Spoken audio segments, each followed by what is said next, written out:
Bien, bonjour à toutes et à tous. Ce matin, nous sommes à effectif réduit dans le groupe des porte-parole du groupe socialiste.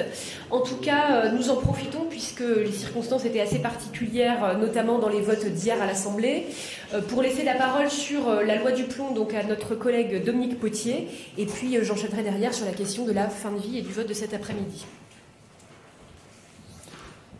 Bien, bonjour mesdames et messieurs. Le groupe socialiste, comme je crois tous les démocrates, au fond, est profondément scandalisé par ce qui s'est passé hier. Pour ma part, avec Boris Vallaud, on a passé, et Mélanie, une bonne partie de ce week-end à chercher les voies d'une sortie, retrait des amendements qui pouvaient paraître en surnombre pour permettre le débat, temps législatif programmé. Et jusqu'au bout, on a cru que le débat pourrait avoir lieu. Et notre déception a été immense de voir le revirement du bloc central qui, allié au Rassemblement national, a usé d'une manœuvre qui fragilise non seulement notre démocratie parlementaire, mais je crois que Boris le dira avec la gravité qui convient, fragilise notre démocratie. On est sur une procédure d'empêchement du débat, avec une pratique qui est totalement anachronique, qui insulte l'esprit de notre Constitution et qui est couplée à une forme de pression d'une corporation, d'une partie de la corporation, qui s'est manifestée d'une manière que nous considérons indécente. La pression sur les permanences parlementaires, relayée par la ministre de l'Agriculture elle-même, invitant les syndicalistes à démonter les permanence en ciblant les élus de gauche, ce qui s'est passé la nuit dernière dans un certain nombre de permanences, et puis cette pression, cette accointance entre les décisions de la ministre de l'Agriculture, le syndicalisme majoritaire et les débats au sein de la conférence des présidents, voire l'agenda de la CMP, nous disons stop. Il y a un problème profond de respect de notre démocratie, de la liberté de discernement, de la sérénité qui convient au débat démocratique. Hier, on a franchi une barrière. Pour nous, ces violences, c'est devenu le sujet central de la discussion de notre groupe, et c'est la position que nous exprimerons très fortement aujourd'hui. Non seulement l'inspiration de cette loi était de nature à fracturer la société française, Laurent Duplomb nous sommant de choisir entre la productivité et l'environnement, choisir entre l'agriculture et le reste de la société. Nous, socialistes, avons tout au long du travail de commission, sur chacun des points, pris au sérieux les problèmes qui étaient posés et proposé des voies et solutions à travers des amendements concrets, une centaine déposés notamment pour la séance, proposer des voies de sortie qui réconcilient économie et écologie, qui réconcilient notre société avec le monde agricole. Nous avons refusé de tomber dans le piège que nous tendait Laurent Duplomb. Ce piège-là, il est désormais ouvert. Il ouvre une fracture dans nos sociétés, dans nos espaces ruraux, au sein du débat démocratique, et nous le regrettons vraiment vivement. Tout va désormais se passer dans le huis clos d'une commission mixte paritaire. J'aurai l'honneur avec Mélanie de représenter nos positions. Nous redirons que notre attachement à quelques points absolument essentiels. Le premier est l'indépendance de la science, parce que, mine de rien, on a privé le Parlement d'un débat essentiel qui est la régression par rapport à la loi de 2014 qui garantissait l'autonomie de l'ANSES. Ça va désormais se jouer entre quelques personnes dans le huis clos d'une CMP. Ça ne pourra pas être débattu dans l'hémicycle. Donc la conclusion, c'est qu'on s'apprête à réintroduire par un geste politique l'usage d'un néonicotinoïde sans débat parlementaire et sans expertise de l'ANSES et de la science. Dans le même moment, on fragilise l'ANSES par une disposition à l'article 1 et 2 qui vient réduire son indépendance. Donc on vit un moment qui est d'une extrême gravité, tant sur le plan démocratique que sur le plan de l'abaissement de la science, et d'une fracture de la société qui est annoncée. La proposition de loi Duplomb, c'est une bombe à fragmentation. Nos propositions, on l'a dit, c'était le renforcement de l'ANSES, c'était des plans de sortie des pesticides qui devaient être réactivés. Nous avons un plan Ecophyto qui est au point mort depuis maintenant 2 ans il est en état état comatique, ça ne bouge plus, il n'y a plus de plan de prévention.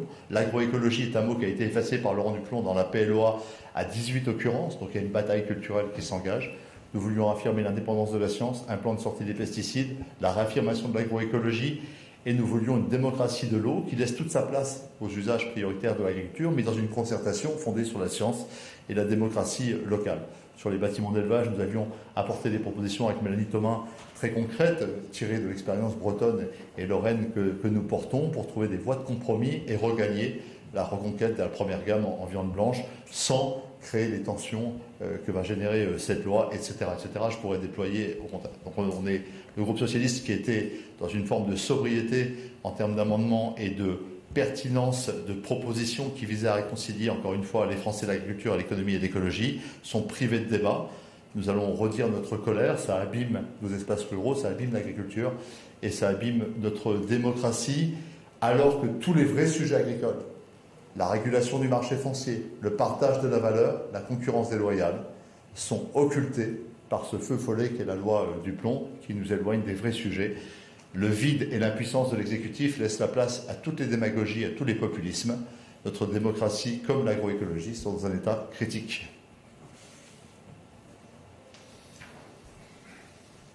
Bien, je partage l'entièreté de ce message, effectivement, puisque l'ambiance est bien pesante depuis hier, étant donné l'élimination, quelque part, de nos débats de façon brutale à l'Assemblée nationale.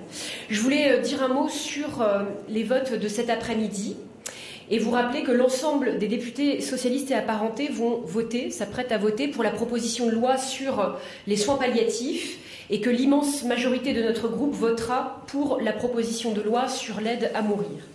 Nous continuons à regretter le choix fait par François Bayrou en ce début d'année de scinder ce texte en 2 propositions de loi différentes, ce qui risque de ralentir l'adoption définitive. Mais nous sommes cependant satisfaits, à l'issue des débats, de ce premier pas qui arrive enfin et qui vient concrétiser une cause portée par les socialistes depuis de très nombreuses années. Alors que le bilan de la sédation profonde et continue jusqu'au décès qui avait été créé par la loi Claes-Leonetti en 2016 ne répond pas ou mal à toutes les situations de souffrance, nous pensons en particulier aux malades de la maladie de Charcot, il était plus que jamais temps de créer un modèle français de l'aide à mourir. Le débat en séance publique a duré près de 15 jours, vous l'avez suivi. Il a été riche et passionné. Il a été riche mais aussi apaisé, il faut le dire. Et durant ces débats, l'accès à l'aide à mourir a néanmoins été restreint par rapport à la proposition de loi initiale. Notamment, on peut citer un amendement qui visait à rétablir la hiérarchisation entre auto-administration et administration par un professionnel de santé. Concrètement, l'administration de la substance létale par un professionnel de santé ne serait possible que si le patient n'est pas physiquement en mesure de procéder à l'auto-administration de la dite substance. Et puis, il y a également un autre amendement qui précise qu'une souffrance psychologique ne pourra permettre à elle seule d'ouvrir le droit à l'aide à mourir. Donc c'est une limitation de l'aide à l'accès à l'aide à mourir pour les patients dont la souffrance est uniquement de nature psychologique. Notre objectif global dans le groupe socialiste, c'est l'adoption définitive la plus rapide possible de ces 2 textes de loi.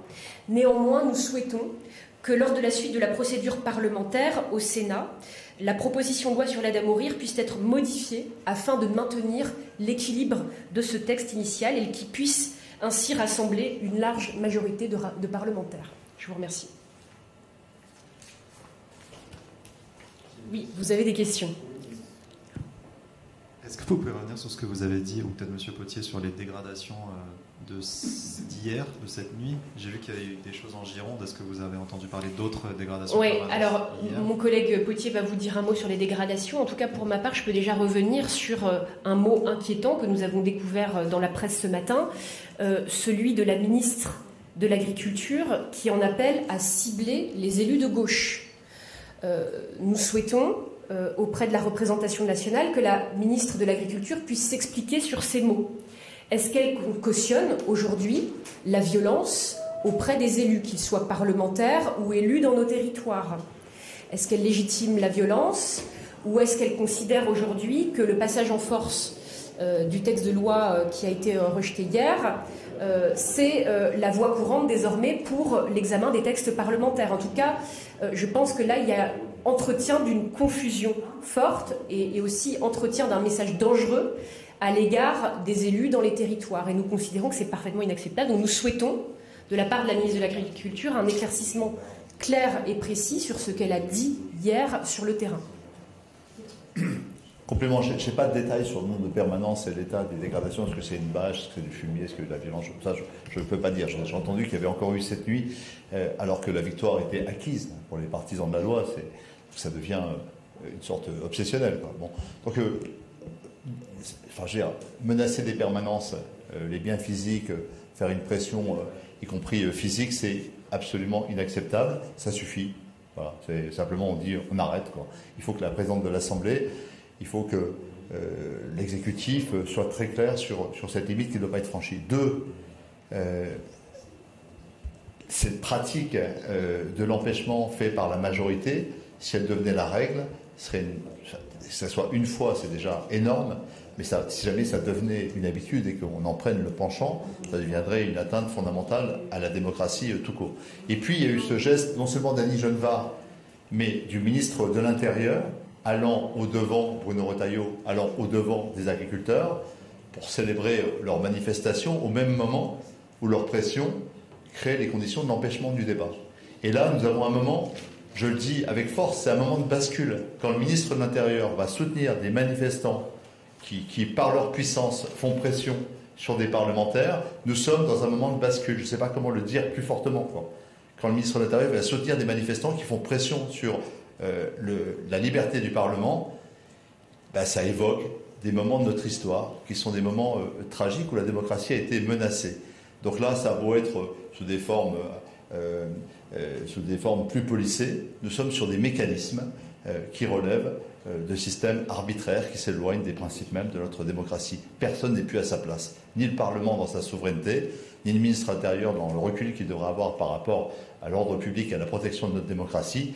Quant à notre ministre de l'Agriculture, en devenant le porte-parole de Laurent Duplon, au lieu de porter elle-même une grande loi pour l'avenir de l'agriculture, faisant face à la fois à la falaise démographique et au mur diplomatique et au mur climatique, elle cède à la plus basse démagogie. Merci à vous.